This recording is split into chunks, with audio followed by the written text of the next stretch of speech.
in 2000 and in 2016, the Green Party was accused of tipping the scales in the election to Republicans. So first, what's your response when people say to you, assign some responsibility to you for Hillary Clinton's loss? Do you hold any of that responsibility? Absolutely not. And I think the notion that votes belong to the political parties because of what? Just because they happen to be the elephant in the room, so they own our votes, we have to justify as voters. I think voter shaming is dead wrong, and it's extremely counterproductive. And I think voters really resent being told how they have to vote. Democrats and Republicans and Greens, everybody has to earn our votes. Nobody owns our votes. That's just antithetical to the basic idea of democracy.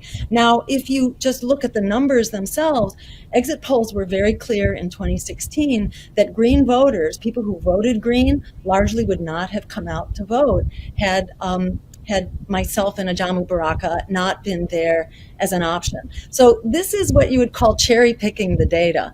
It's pure cherry picking when people try to make these voter shaming arguments or try to blame 2016 or even 2000 on third parties.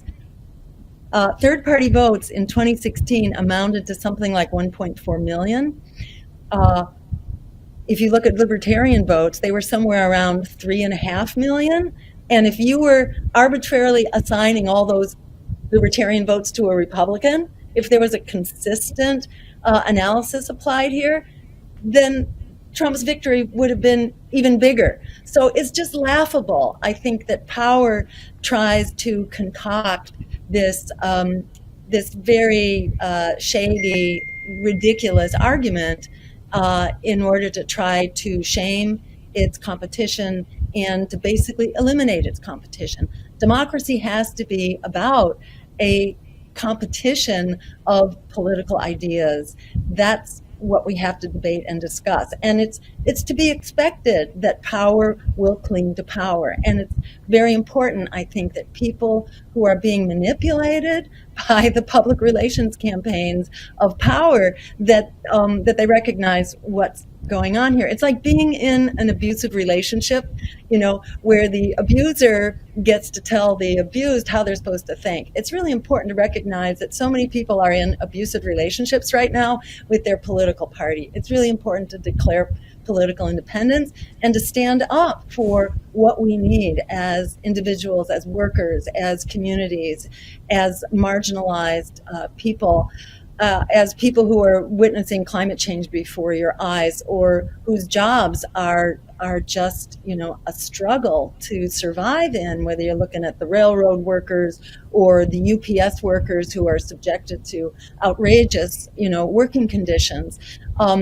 It's really important that we stand up based on what we see, because it's not getting better, folks. It's not going to fix itself. Power doesn't do that. And as Frederick Douglass said, power concedes nothing without a demand. It never has, and it never will. That demand has to come from us, we the people, if we want to live in a society, in a civilization in which we and our children can survive.